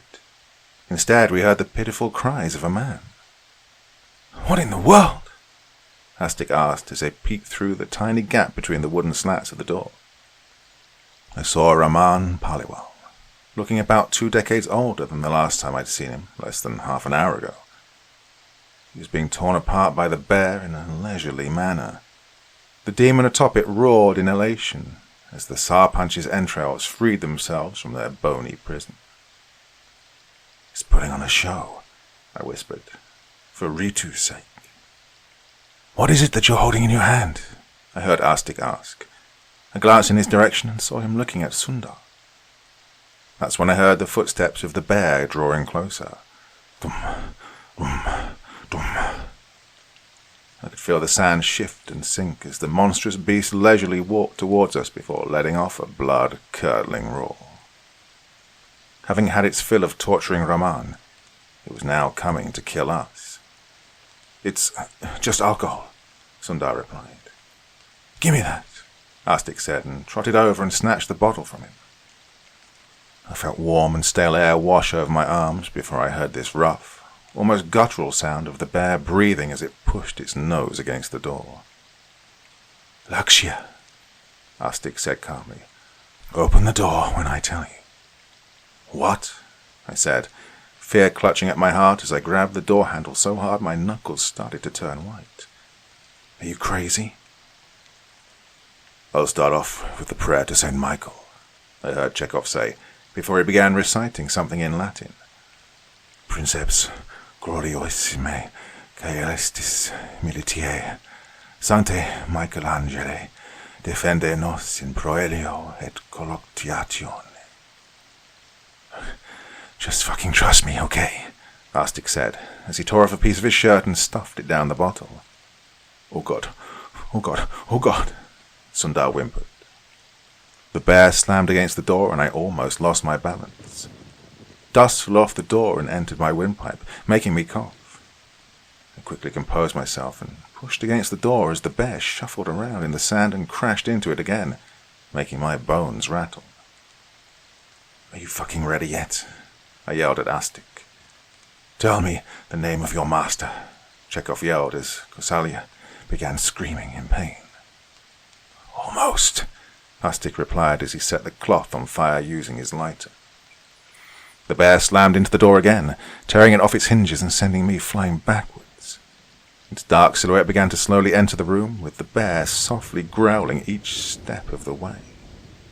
His name, Chekhov yelled, as Astik tossed the Molotov cocktail at the demonic bear. The glass shattered and the flames spread all over the infernal beast almost instantly, before dying just as quickly. But the damage had been done, as the bear screamed and stumbled and fell backwards, taking its master down with it. Purson! Kausalya screamed in a low-pitched, guttural voice before her head exploded, spraying blood and brain matter on everyone in the room, making Sundar wail like a banshee. My hand throbbed, and it felt like I'd fractured something. I pushed the door off me and slowly got back on my feet, gnashing my teeth together to fight through the pain. A high-pitched, almost hawk-like screech tore through the air as I saw the demon standing on the doorway, fists clenched in rage. I covered my ears to protect myself from the pain, as I momentarily lost my hearing. This is it. This is how we die, ripped apart by a fucking biblical monster in a village in Rajasthan. Purson, the hairy demon wearing the head of a lion, stepped foot inside the hovel and was immediately slammed into by Chekhov, and both of them went tumbling outside. A tiny flicker of hope sprang up within me. Could we go toe-to-toe with this beast? That flame was extinguished just as quickly as it had arisen, as Pourson struck Chekhov once, knocking the daylights out of the muscular Russian. The demon then walked over to him, put his foot on the Russian's right leg, and lifted his left leg with both hands. Pourson then looked at us, both Astik and I, who stood frozen in terrified silence, as he cocked his head to the right, as if he was taunting us, and then began to pull. Chekhov screamed this inhuman, anguish-filled sound that no one should ever have to listen to in their lives, as the demon slowly, but firmly, began to rip him into two pieces, from the groin up to his head. His clothes tore first, then his flesh, then we even heard his bones snap into pieces as the demon murdered him in the most brutal fashion imaginable, before screeching to celebrate its victory. And then there was silence. Complete silence that stabbed at our very souls, and descended over our surroundings as we waited for our impending deaths. Darkness took mercy on us and embraced our cowering selves. I heard the demon scream once again, but it was distant now, and we felt safe for the first time since this nightmare had started. My stomach lurched, and then there was a pressure on my eardrums which cleared painfully, but I thanked this pain with everything I had, for this suffering seemed like bliss in comparison to what Chekhov had gone through. And then there was light. I looked up at the bright moonlit sky and saw the stars naughtily shimmering at me. I coughed, rolled over onto my side, and looked at the others. "Where are we?" Astik whispered. "Oh, scratch that. When are we?" Ritu hopped over to me and helped us get up, and I saw Sundar off to the side, dry heaving on the cold sand. 1998, she replied softly. "I'll need to do this again to take us back to 2019. "It's your fault," Sundar spat angrily. "You bitch. None of this would have happened if it wasn't for you." "She's also the one who's going to get us out of here," I retorted. "So cool it." "He's not wrong," Astik grunted as he got up on his feet. "She forced us into this situation. But you're right. Sundar needs to fucking chill." "I'm sorry." She started to cry. "I never wanted any of this. I thought that I would come back and save my parents, or that none of this would have happened, and no one would have to die, but I just ended up getting even more people killed." She buried her head in my chest and wept. I consoled her awkwardly as Astik rolled his eyes. "So, what night is this anyway?" Astik asked. "Is it the night your parents were killed?" She nodded as she wiped her eyes. "It's the one night that has influenced my mind the most. Easy to concentrate on it." "Before the lynching or after?" he questioned. "Before," she answered. "Always before." "That means her younger self is still here and in potential danger of being murdered by the mob," I deducted. "Yeah," Astik sighed. "We need to make sure she survives, while Ritu, you need to get started on sending us back to the present." "And the demon?" Sundar asked. "What about him? We're just going to let him get away?" "Chekhov was the only one here who was trained to handle that thing, and he was ripped into two pieces," Astik answered, exasperation clear in his voice. "You want to fuck with that thing? Be my guest. I'm going to be as far away from it as I can get." "Keep your voices down," I cautioned. "We are near the Panchayat office. Our past selves are sleeping right upstairs. Let's not add more chaos to this situation by waking them up." We decided to split up there. Rita went into the Panchayat office building and hid in a dark corner, and began working on getting us out of there, while the three of us walked out to keep an eye on her younger self, to make sure she survives the events of the night. "Do you think we can do what she can't?" I asked. "Save her family from the mob?" "Focus on ensuring that her younger self makes it out of this alive. That's it," Astik said. "Don't let your little infatuation get the better of you." "I'm not," I said defensively. "Oh, look at you, man," he said. "We just saw a man get split into two. His blood is still freaking warm on our clothes. And you're still obsessed with this girl." "You don't actually trust her, do you?" Sundar asked, his eyes wide. "What if she's working with the demon and only brought us here to feed us to it?" "You saw how distraught she is," I exclaimed. "Why didn't she send us back to the present? Why here?" he asked, his expression turning more and more manic. "I don't fucking trust her." "Sundar, buddy, you okay?" Astik asked. I looked at him alarmed. "What happens if she doesn't survive tonight?" Sundar whispered rapidly. "If she doesn't grow up, then she doesn't summon a demon at all. We don't get sent back in time. Wake up peacefully somewhere in the present.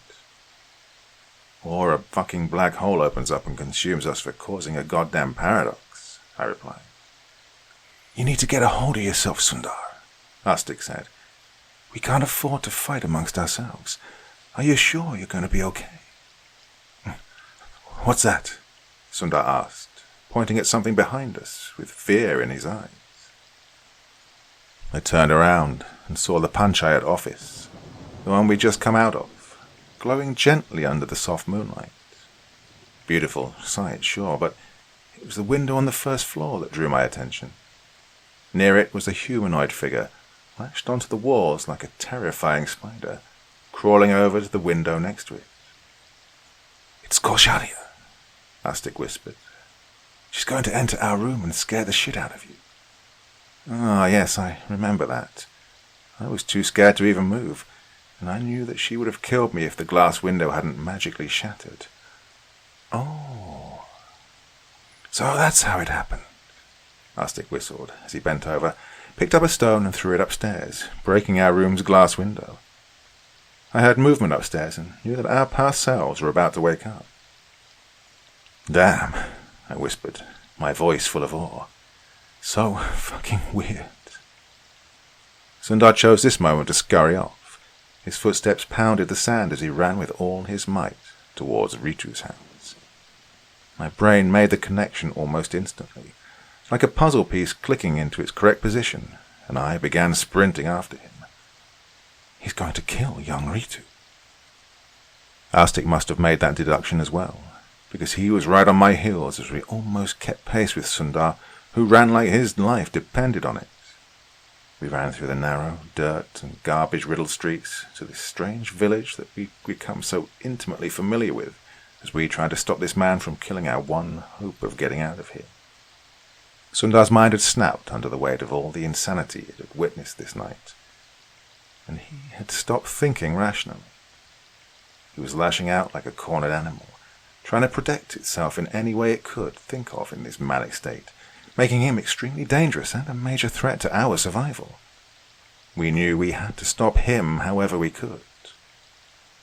He ran past the village school, into the locality inhabited by the lower castes of the village, and even past Ritu's house once he realized we could catch up with him, only stopping once we'd crossed the tree that Ritu's mother was tied to, and then set on fire. He quickly picked up a rock and swung his hand around wildly, threatening to use the stone as a weapon to bludgeon us to our deaths. "Stop!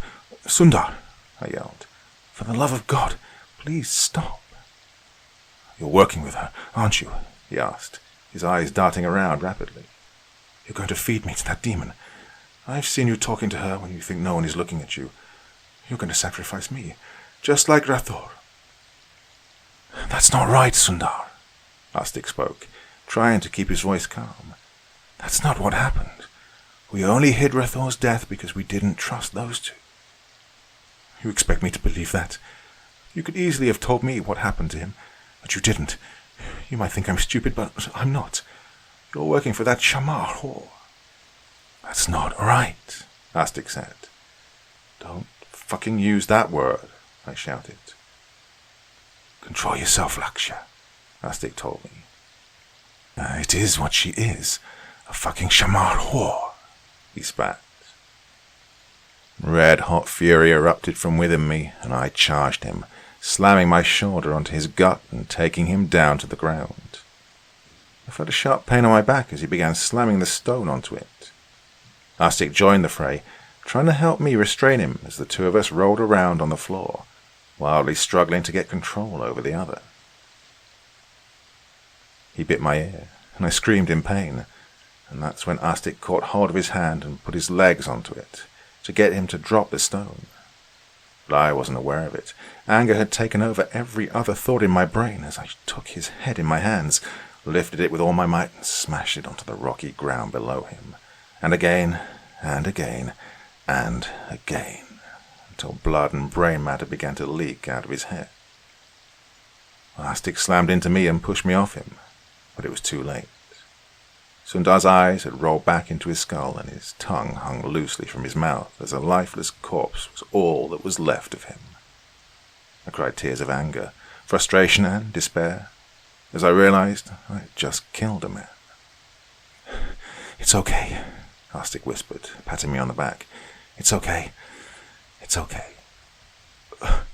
"I killed him," I cried. "I killed him." Yes, you did," he said. "But it was in self-defense." "No, it wasn't." I shook my head furiously. "I murdered him. I wanted him dead, and I killed him." "He was going to get us all killed," Arstic clarified. "What do you think would have happened if he had succeeded in killing young Ritu? Do you think the demon who started this time ship would have just disappeared or let us go?" I wanted to protest, to counter his argument, to get him to punish me for this horrific crime I'd just committed, but I couldn't say anything. My brain was turning into mush.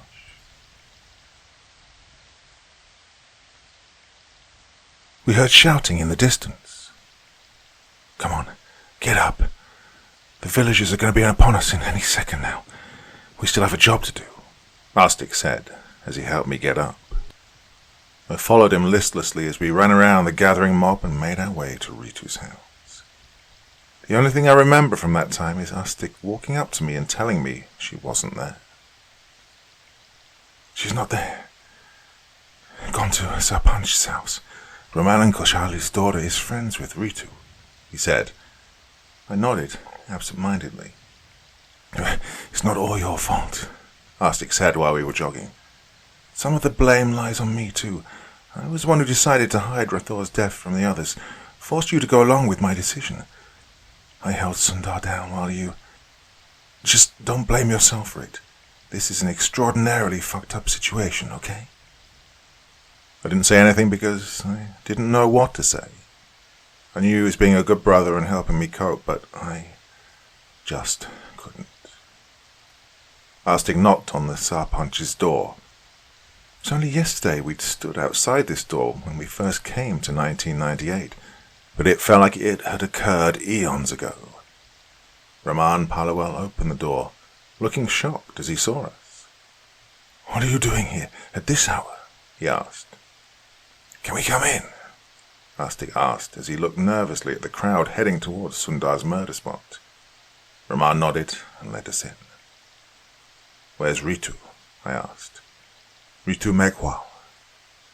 "She's with Padma, my daughter. Why? What happened?" he asked. "Her family is going to be lynched. That's what the mob was gathering up for," Arstic explained.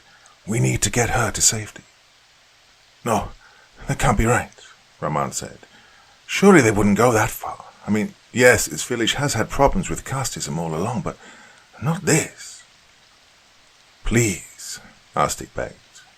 "We don't have the time. We need to move quickly." "What's happening?"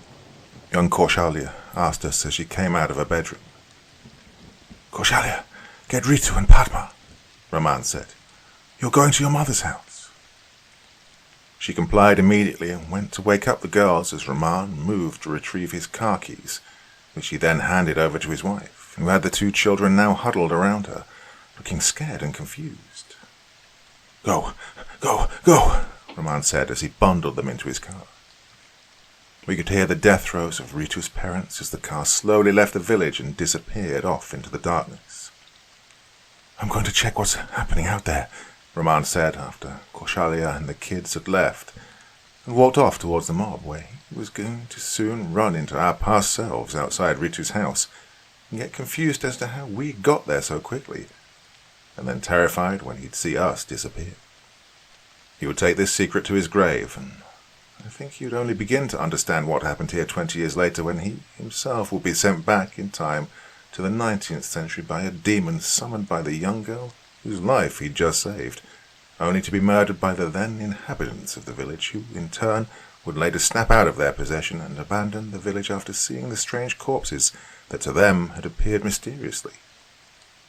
Kosalia would be the only one to survive from this village, and only because Ritu is going to see her as the one who helped her that infernal night. "What's taking so long?" Astik asked. "Huh?" I looked at him, confused as I was suddenly brought out of my reverie.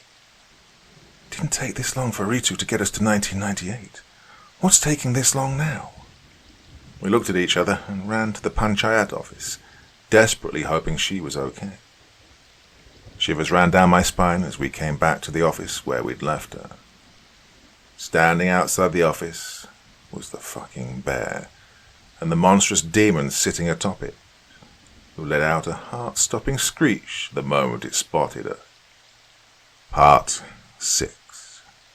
It felt like roots had sprouted from the soles of my feet and burrowed deep underground, locking me firmly to the spot as I saw the bear stalk me, getting ready to pounce. Yet my knees continued to tremble in fear. The snake wrapped around the arm of the demon riding the bear hissed, as its beady little eyes glinted dangerously in the moonlight. "We need to make a run for it," Astik whispered, keeping his mouth as shut as possible while still being able to communicate. "Go around the back of the office and run up to our rooms." My head bobbed almost imperceptibly, but one sideways glance at my brother, and I knew he knew I'd heard. "Chekhov's gun, upstairs," he whispered as he took off running, with me hot on his heels. The bear roared, the demon screeched, and the snake hissed as our infernal tormentors pursued us, trying their hardest to catch us and brutalize us. We ran around to the back of the building, with my neck beginning to get warm with the bear's stale breath, just as I crossed the threshold of the office and Astik slammed the wooden door shut, putting all of his weight against it. "Oh, go!" he screamed as his body shook each time the bear slammed against the door like a living battering ram. I ran up, jumping over 2 stairs at a time, using the dust-riddled railing to pull myself up, my heart pounding as hard as the rickety door did each time the bear crashed into it. I sprinted into Chekhov's room and began fumbling around, desperately searching for the gun in his luggage with trembling hands. "Oh, please be here. Please be here." My hand brushed against something cold and metallic, and I pulled it out, thanking the stars for my luck when the pistol came into view. I heard the door groan, something terrible as it finally gave way under the persistent attacks by Purson's pet. The dusty floor made me slip and fall down to my hands and knees as I began running back to the staircase. I stumbled again while descending the steps, my ankle twisting painfully as I missed a step and came tumbling down the last stretch, but thankfully I'd held on to the gun. The bear, showing a surprising amount of dexterity with its clawed paws, grabbed Astik by the legs and pulled him outside in one fluid motion, with my brother's screams sounding distant almost instantly. I limped onto my feet and hobbled out of the office, drawing the weapon and aiming it in the general direction of the bear before pulling the trigger. And Chekhov's gun, jam. I almost started hyperventilating as the slide caught awkwardly on the barrel and refused to budge, even as I tried pulling it backwards manually. The bear held Astik down forcefully while I was struggling with the pistol, its claws digging into his flesh, making him scream louder. The demon dropped down from the bear's back and began walking towards Astik in a leisurely manner, seemingly enjoying my brother's suffering. I screamed in frustration and decided just to use the gun as a makeshift club and started to hop towards the demon using my good leg. Poussin saw me and screeched, his voice sounding like nails on a chalkboard, the pain making me close my eyes. By the time I opened them again, the bear was inches from my face, before it slammed into me and began tearing chunks off my body, and then bit me on the shoulder. I almost passed out as the mind-destroying agony flooded through my body, but I held on to consciousness with sheer willpower. No way. Not now, not like this. As the bear was slicing me to ribbons, the sand around me getting stained with blood, my mind was focused elsewhere. Astig jumped up and swung his fist at Purson's jaw, who easily grabbed it and began pounding him into submission, crushing his nose and turning his face into bloody pulp as he rained down blow after blow with his hammer-like fists. I put all of my soul into resisting the bear, needing to get to where Astig was to try and save him in any way I could. But it wasn't enough. My strength was nothing in comparison to the hell beast slashing away at me.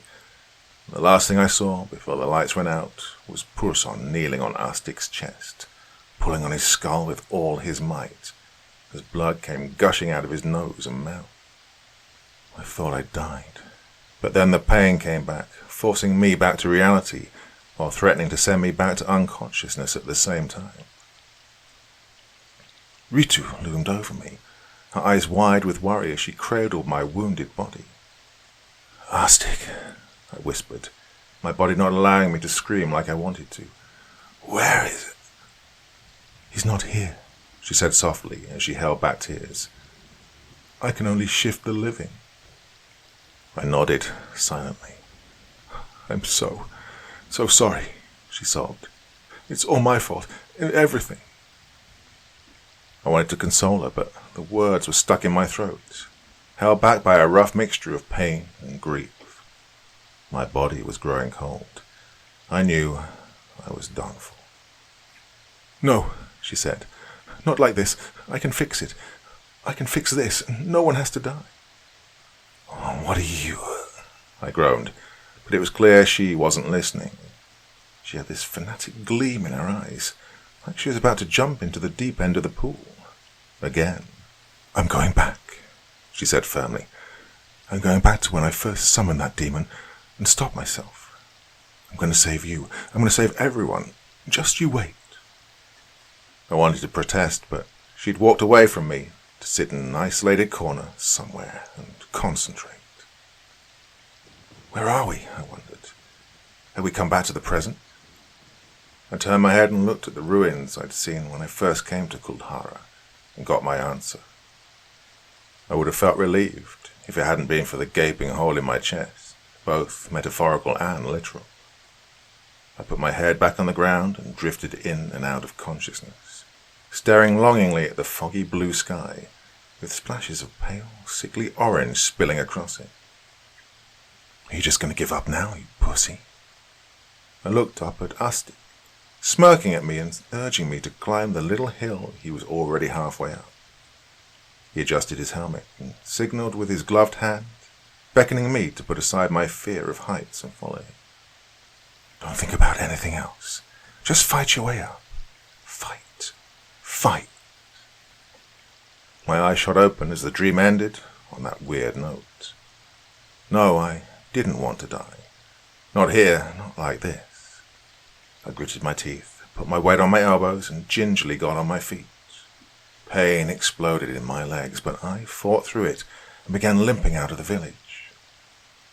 I wobbled, I stumbled, my legs almost gave out multiple times, but I fought through it and made my way out onto the road.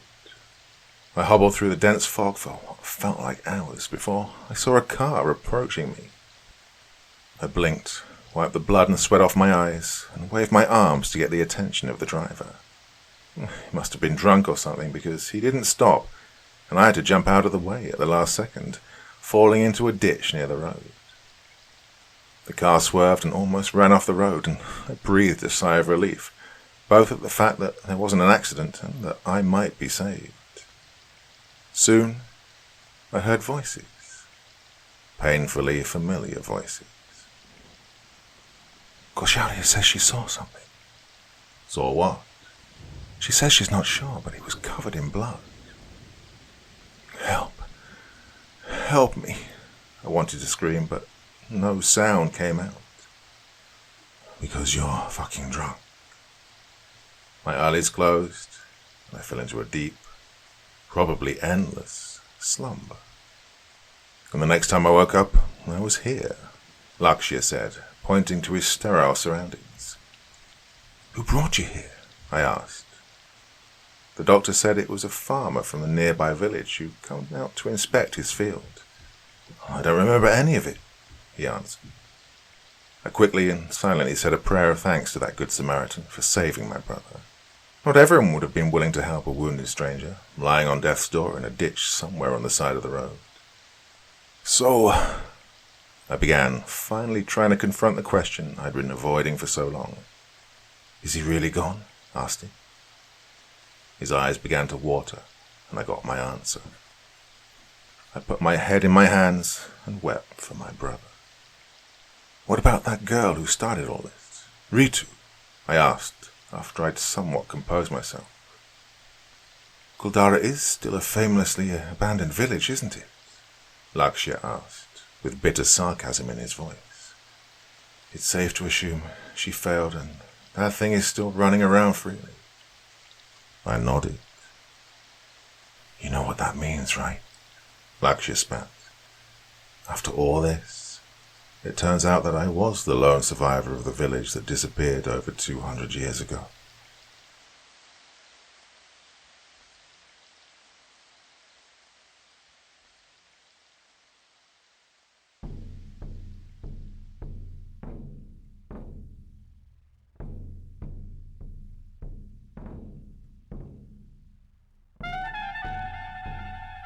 And so once again, we reach the end of tonight's podcast.